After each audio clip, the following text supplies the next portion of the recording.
Hi, this is Ajay Anand and welcome to Hindi classes from excelup.com। इस video में आप class 9th की हिंदी की किताब स्पर्श में दी हुई कविता एक फूल की चाह के अर्थ को समझेंगे। यह कविता सियाराम शरण गुप्त ने लिखी है और इस कविता में दलितों के प्रति जो भेदभाव की भावना है उसके बारे में बताया गया। उद्वेलित कर अश्रु राशियां हृदय चिताएं धधका कर महामारी प्रचंड हो फैल रही थी इधर उधर। एक महामारी को इस कविता की पृष्ठभूमि बनाया गया। कोई महामारी फैली हुई है जिससे लगभग हर कोई पीड़ित हो रहा है और महामारी इतनी भयानक है कि लगभग हर घर में किसी न किसी की मौत हो रही है और उसके कारण जो लोगों के कलेजे टूट चुके हैं, लोगों की आंखों से आंसू की धाराएं बह रही हैं। क्षीण कंठ मृत वत्साओं मतलब वैसी माताएं जिनकी संतान की मौत हो चुकी है। अब उनकी रोते रोते हालत इतनी खराब हो चुकी है कि अब उनके गले की आवाज कमजोर पड़ चुकी है। उनका जो क्रंदन है, जो रुलाई की आवाज आ रही है, वो बिल्कुल क्षीण हो चुकी है। भरे हुए था निज कृश रव में हाहाकार अपार अशांत। अब रुलाई भी नहीं निकल रही तो उससे चारों तरफ बिल्कुल शांति व्याप्त है, खामोशी छाई हुई है। लेकिन उस खामोशी में भी दुख का हाहाकार फैला हुआ है।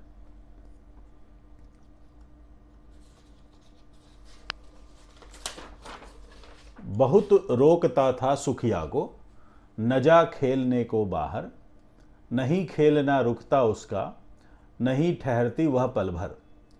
मेरा हृदय कांप उठता था बाहर गई निहार उसे, यही मनाता था कि बचा लूं किसी भांति इस बार उसे।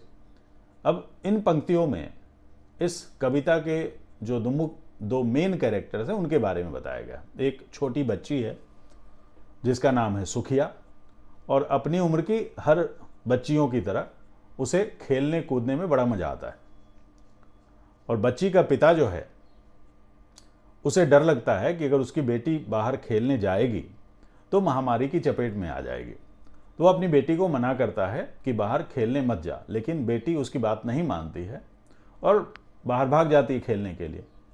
तो जब भी वो बाहर की तरफ भागती है तो उसके पिता का कलेजा कांप उठता है, क्योंकि उसे डर लगता है कि जब बेटी बाहर जाएगी तो वो महामारी की चपेट में आ जाएगी। और ऐसा हर किसी माँ बाप के साथ होता है कि हर माँ बाप चाहते हैं कि उनके बच्चे सुरक्षित रहें, उन पर कोई कष्ट ना हो।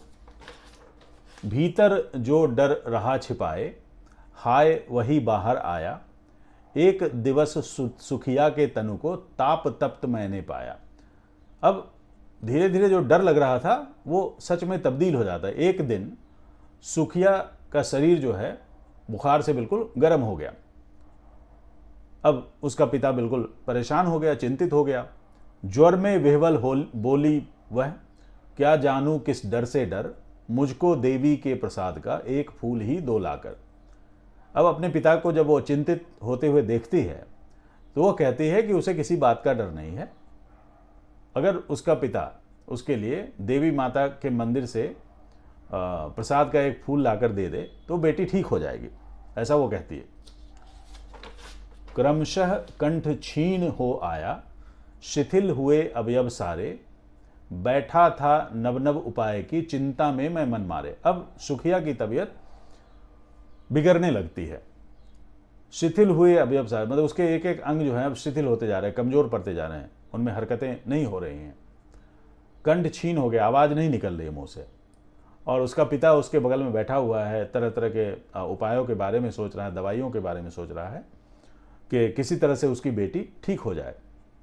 जान सका न प्रभात सजग से, हुई अलस कब दोपहरी। अब वो इतना बिजी है, इतना चिंतित है कि उसे पता ही नहीं चल पा रहा है कि कब सुबह हुई, कब दोपहर हुई, स्वर्ण घनों में कब रवि डूबा, कब आई संध्या गहरी, और सुनहरे बादलों में कब सूरज डूब गया, कब शाम हुई और कब रात हुई, ये नहीं पता चल पा रहा है उसे, क्योंकि उसको बस सिर्फ एक ही चीज़ दिख रही है, अपनी बेटी की बीमारी, और उसकी चिंता खाए जा रही है। सभी ओर दिखलाई दी बस अंधकार की ही छाया, छोटी सी बच्ची को ग्रसने कितना बड़ा तिमिर आया। अब होता क्या है कि जो आपके आसपास का माहौल होता है, मौसम होता है, उसका वर्णन आप अपने मूड के हिसाब से करते हैं। जैसे सूर्योदय हो रहा है और आप खुश हैं तो उसकी लाली बड़ी अच्छी लगती है, लेकिन यदि आप दुखी हैं तो वही लाली बड़ी भयानक आपको लगेगी। तो यहाँ पर उसी तरह से वर्णन किया गया है कि सभी ओर दिखलाई दी बस अंधकार की ही छाया। रात आ गई है और चारों तरफ उसे सिर्फ अंधकार दिख रहा है। उसे लग रहा है कि छोटी सी बच्ची को ग्रसने कितना बड़ा तिमिर आया। लग रहा है कि जो इतना विशाल अंधकार है वो उसकी बच्ची को निगलने आ रहा है। ऊपर विस्तृत महाकाश में जलते से अंगारों से झुलसी जाती थी आंखें जगमग जगमग तारों से। अब ऊपर जो विशाल आसमान है उसमें तारे जगमगा रहे हैं, तो वो तारे नहीं लग रहे हैं उसे लग रहे हैं कि आसमान में अंगारे जल रहे हैं, जिन्हें देखने से आंखें झुलसने लगती हैं।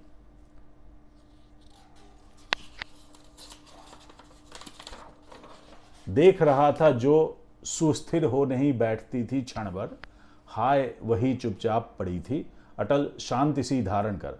अब वो देख रहा अपनी बेटी को, उस बेटी को जो कभी एक पल भी स्थिर होकर के नहीं बैठती थी, हमेशा इधर उधर खेलती रहती थी, कूदती थी, धमाचौकड़ी मचाती थी। आज वही चुपचाप शांति से पत्थर की तरह बिल्कुल एक जगह पड़ी हुई है।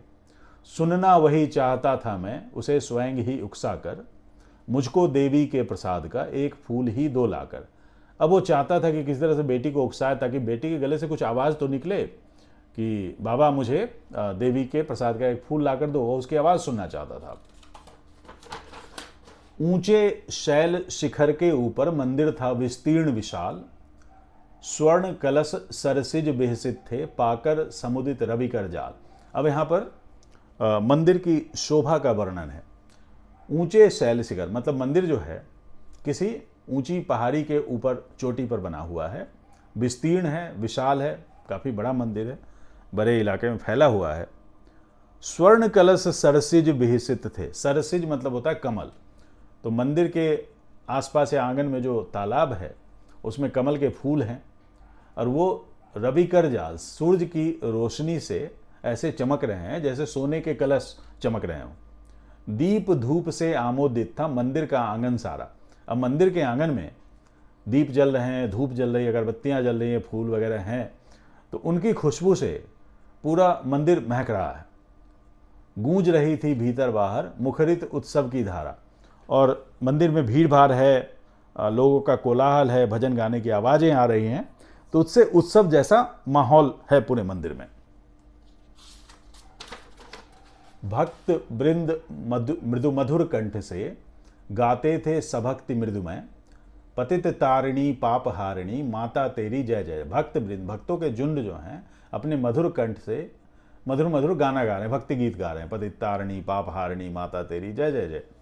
पतित तारिणी तेरी जय जय मेरे मुख से भी निकला। सुखिया के पिता जो हैं उसके मुख से भी वही भजन निकलने लगता। बिना बढ़े ही मैं आगे को जाने किस बल से ढिकला।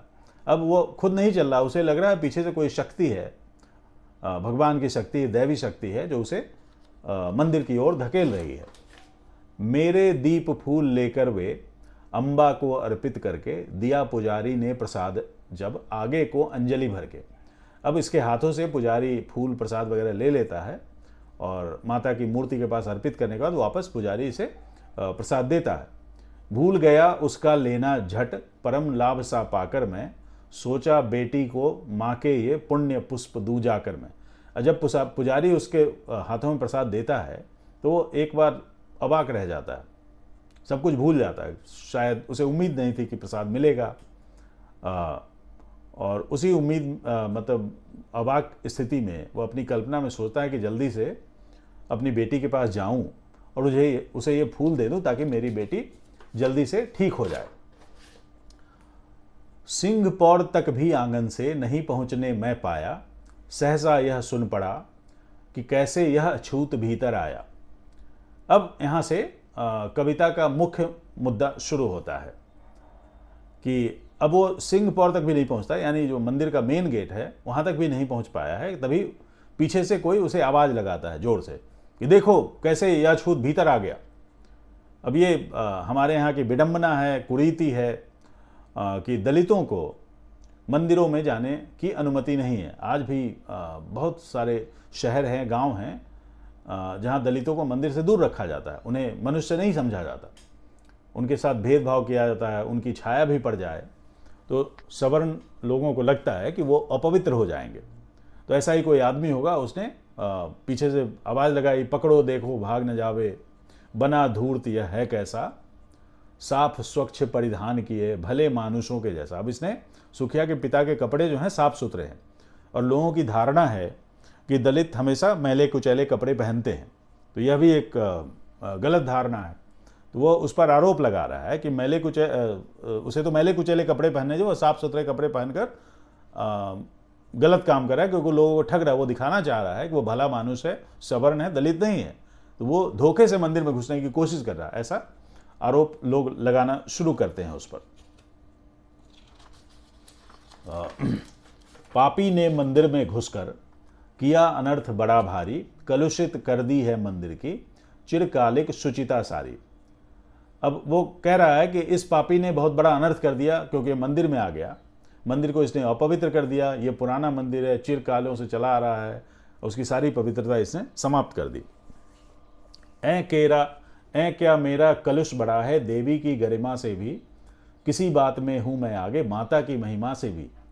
अब ये सुखिया का पिता कहता है कि क्या बात कर रहे हो, भला देवी की गरिमा से मेरा पाप कैसे बड़ा हो सकता है, मैं तो बहुत छोटा आदमी हूं, तो माता की महिमा से, भगवान की महिमा से मेरी कोई चीज़ कैसे बड़ी हो सकती है, तुम बिल्कुल गलत बात कर रहे हो।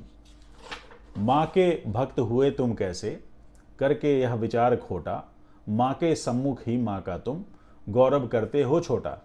और तुम तो गलत बात कर रहे हो, माँ के सामने ही तुम माँ के गौरव को कम कर रहे हो। तुम बता रहे हो कि भाई एक इंसान दूसरे इंसान से अलग होता है, जो कि गलत है। कुछ न सुना भक्तों ने झट से मुझे घेर कर पकड़ लिया, मार मार कर मुक्के घूंसे धम से नीचे गिरा दिया। अब लोगों ने इसकी कुछ न सुनी, सबने घेर कर पकड़ लिया, फिर उसके ऊपर लात घूंसों की बौछार होने लगी, उसकी पिटाई होने लगी। मेरे हाथों से प्रसाद भी बिखर गया हा, सबका सब हाय अभागी बेटी, तुझ तक कैसे पहुँचे सके यह सब। अब उसके मारा पीटी में हाथों से प्रसाद बिखर जाता है, वो सोचने लगता है कि अब तो अनर्थ हो गया, अब मेरी बेटी की किस्मत ही खराब है, उस तक प्रसाद नहीं पहुंच पाएगा, वह ठीक नहीं हो पाएगी। न्यायालय ले गए मुझे वे 7 दिवस का दंड विधान, मुझको हुआ था मुझसे देवी का महान अपमान। फिर सुखिया के पिता को अदालत में ले जाते हैं, वहाँ उसे 7 दिन के जेल की सज़ा सुनाई जाती है। ऐसे में उसको लगता है कि शायद मुझसे ही गलती हो गई, मुझसे ही देवी का अपमान हुआ है। मैंने स्वीकृत किया दंड, वह शीश झुकाकर चुप ही रह, उस असीम अभियोग दोष का क्या उत्तर देता क्या कह। अब उसे लगा कि अपराध हो ही गया है तो उसका कोई उत्तर देना नहीं है, तो चुपचाप उसने सर झुकाकर दंड को स्वीकार कर लिया। 7 रोज ही रहा जेल में, या कि वहाँ सदियाँ बीती, अविश्रांत बरसा के भी आंखें तनिक नहीं रहती।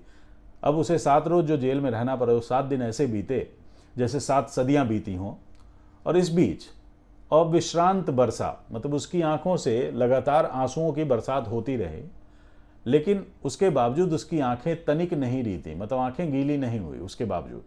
अब यहाँ पर मतलब ये है कि आंखें बिल्कुल बारिश हो रही हैं, आंसू गिर रहे हैं, लेकिन आंखें सूखी की सूखी हैं, मतलब आंखों में उम्मीद नहीं बची है।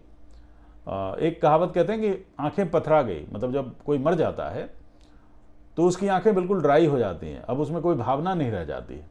तो यही सब उसके साथ हो रहा है। इतना रोने के बावजूद अब बिल्कुल वो शून्य में निहार रहा। दंड भोग कर जब मैं छूटा, पैर न उठते थे घर को, पीछे ठेल रहा था कोई, भय जर्जर तनु पंजर को। अब भय जर्जर, भय से उसका शरीर जो है जर्जर हो चुका है, कमजोर हो चुका है, ठीक है।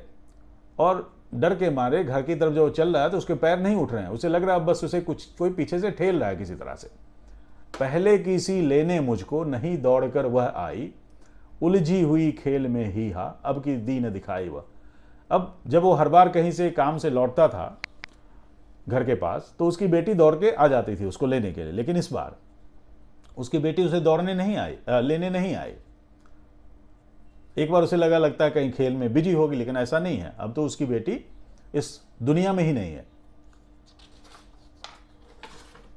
उसे देखने मरगट को ही गया दौड़ता हुआ वहां, मेरे परिचित बंधु प्रथम ही फूंक चुके थे उसे जहां। वह श्मशान जाता है जहां उसे पता है कि भाई उसके जो बंधु बांधव रिश्तेदार हैं उसकी बेटी का अंतिम संस्कार कर चुके हैं। बुझी पड़ी थी चिता वहां पर, छाती धधक उठी मेरी, हाय फूल सी कोमल बच्ची हुई राख की थी ढेरी। अब वहां पर चिता बुझ चुकी है, राख की ढेर लगी हुई, मतलब उसकी जो फूल सी बच्ची थी अब वो राख में तब्दील हो गई है। अंतिम बार गोद में बेटी तुझको ले न सका मैं, हा एक फूल माँ का प्रसाद भी तुझको दे न सका मैं, हा। अब बेचारा अंतिम बार अपनी बेटी को गोद में भी ना ले सका, माता का प्रसाद भी नहीं दे सका। तो अब ये पता नहीं कि वो फूल लेके जाता तो उसकी बेटी बच जाती या नहीं बच जाती, लेकिन यदि लेके पहुंचता कम से कम तसल्ली होती कि बेटी को आखिरी बार देख लिया है, उसकी इच्छा पूरी कर दी है। लेकिन जो छुआछूत की कुप्रथा है उसके कारण यह भी वो नहीं कर पाया और उसके पीठ पीछे उसकी बेटी ने दम तोड़ दिया। तो इस लेसन में इतना ही। Thank you.